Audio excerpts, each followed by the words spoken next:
ایک ہی نعرہ لگاتا ہے جی ہمیں کسی سے لینا دینا نہیں ہے, ہمارا سب تعلق امریکہ سے ہے. We will divert all resources to the amelioration of the condition of the American people. U S کے لیے چائنا ایک کنسرن کیوں ہے؟ China is a sleeping giant, let it sleep, if it wake up it will shake the world. Trump کی trade policy کا ایک aggressive role نظر آ رہا ہے ہمیں فورن پولیٹیکل ڈومین کے اندر. اس کے امپیکٹس کیا آئیں گے؟ ٹرمپ کی جو پالیسیز ہے اس میں نا کوئی بھی اسٹیبلٹی کا ایلیمنٹ نہیں ہے. یہ دنیا کو بھی ڈیسٹیبلائز کرے گا, اکنامک ریسیشن بھی لائے گا. ٹرمپ اس کو کہتا تو یہی ہے کہ امریکہ از فرسٹ, یعنی امریکہ ہمارا نمبر 1 پرائورٹی ہے, but it will create problem for America. Don't you think he has a plan? کوئی پلان ہے اس کے پاس, یہ just for the sake of public perception وہ یہ کام کر رہا ہے؟ اس کا مائنڈ سیٹ بزنس والا ہے. اب وہ پہلا سوال یہ کرتا ہے کہ یار ہم کیوں آپ لوگوں کو پیسے دیتے ہیں. دوسری طرف دیکھیں وہ اس کی جو بلیجرنٹ اپروچ ہے وہ ادھر نظر آتی ہے جب وہ کہتا ہے کہ کینیڈا 51 اسٹیٹ بنا لیں گے, گرین لینڈ پر زبردستی قبضہ کر لیں گے, پاناما کنال پر قبضہ کر لیں گے. یہ چیزیں جو ہیں یہ تو پھر آپ جنگ والی بات کر رہے ہیں نا. اچھا سر, چائنا اور یو ایس کی اب یہ جو رائیولری سچویشن بن رہی ہے اور موسٹ پرابلی آگے جا کے مزید انہینس ہوگی, تو پاکستان کیا کوئی ایکولیبریم مینٹین کرے گا یا سائڈز لینے پر مجبور ہو جائے گا؟ اگر آپ امریکہ کو دیکھیں تو ان کے ساتھ تو ہمارے ریلیشنز کے نیچر کا سب کو پتہ ہے کہ وہ تو جب ہمیں ہماری ضرورت ہوتی ہے تو we are significant, otherwise we are know where.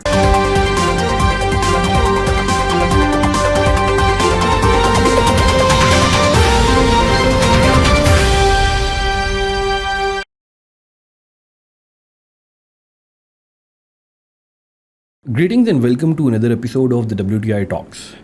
آج ایک بہت ہی امپورٹنٹ موضوع کے اوپر ہم نے بات کرنی ہے جو کہ یو ایس اور چائنا کی رائیولری کی ماڈرن ڈومینز کو ایڈریس کرنے کے لیے بنایا گیا. ہمارے ساتھ آج ایز اے گیسٹ موجود ہیں ڈاکٹر محمد اعجاز بٹ صاحب. پولیٹیکل اینالسٹ ہیں, کرنٹ افیئرس کے اوپر ایک بہت ملکہ حاصل ہے, ایکسپرٹ ہیں, اینکر پرسن رہ چکے ہیں PTV نیوز کے لیے, resource person for Punjab and federal higher education commission for training officers ہیں, اور MPDD کے ریسورس پرسن کے طور پر بھی ایک بہت ہی واسٹ ایکسپیرینس رکھتے ہیں ٹورڈز دا ہول سینیریو. تو ان سے اس سلسلے میں بات کرتے ہیں کہ یہ جو ماڈرن دور چل رہا ہے جس میں ٹرمپ کے آنے کے بعد یو ایس اور چائنا کی رائیولری ایک نئی نہج پر جا چکی ہے, کیا واقعی کوئی چینج دیکھنے کو مل رہا ہے ہمیں؟ کیونکہ انٹرنیشنل پورٹ فولیو پورا ہی ایک ٹربولنس کا شکار ہے. اگر ہینری کسنجر مرحوم کے ورڈز کو صحیح سمجھا جائے تو ایک ٹرانزیشن کا دور چل رہا ہے اور اس میں بہت زیادہ ڈفرینٹ قسم کی اپ رائزنگز ہوں گی, یہ کانفلکٹ آئے گا. تو اس موضوع کو ہم کمپلیٹلی آج انالائز کریں گے ڈاکٹر صاحب کے ساتھ. Thank you very much sir for coming. Welcome جناب, بہت شکریہ.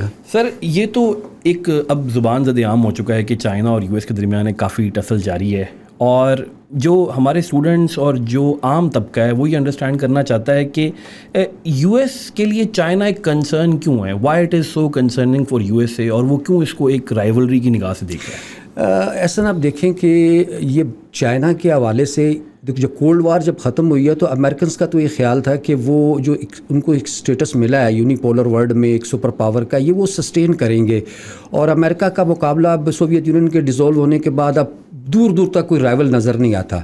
لیکن ہم دیکھتے ہیں کہ ٹائم کے ساتھ ساتھ ان کی خاص طور پر جو ایک تو میوچول ٹریڈ جو تھی اس میں ان کا ڈیفیسٹ بڑھتا چلا جا رہا تھا, اور آپ دیکھیں کہ یہ بائیڈن کے دور میں تقریباً $418 بلین کا ٹریڈ ڈیفیسٹ یہ فیس کر رہا تھا امریکہ ویزاویز چائنا. اور بائیڈن انتظامیہ نے بڑی کوشش کی کہ اس ڈیفیسٹ کو برج کیا جائے, اور بلکہ چائنا نے جب کمرشل پلین لینے تھے تو انہوں نے ان کو مجبور کیا کہ آپ ہم سے بوئنگ طیارے خریدیں بجائے کہ ایئر بس لینے کے جو یورپ سے لینی تھی. لیکن امریکنز جو چائنیز تھے وہ نہیں, انہوں نے لائن لی وہ والی. اور امریکہ میں خاص طور پر ان کی کنزیومر آئٹمز میں جو بھی چائنا کی ڈومینیشن تھی, چائنا کی ورلڈ اوور ڈومینیشنز تھی. لیکن ان کے پاس یہ چائنا کا وہ زمانہ تھا جس میں چائنا پر چائنا کی آپ نے انٹری روکی ہوئی تھی WTO میں, اور 15-16 سال تک چائنا چاہتا تھا کہ وہ کسی طریقے سے ورلڈ اس ٹریڈ کا حصہ بنے. لیکن آپ کہتے تھے جی یہ لوگ پائریٹر ہیں, یہ لوگ جو ہے ریسرچ ہماری ہوتی ہے ہماری یونیورسٹیز کی, اور یہ چیزیں بنا کے سارا پروفٹ یہ لوگ ارن کر جاتے ہیں.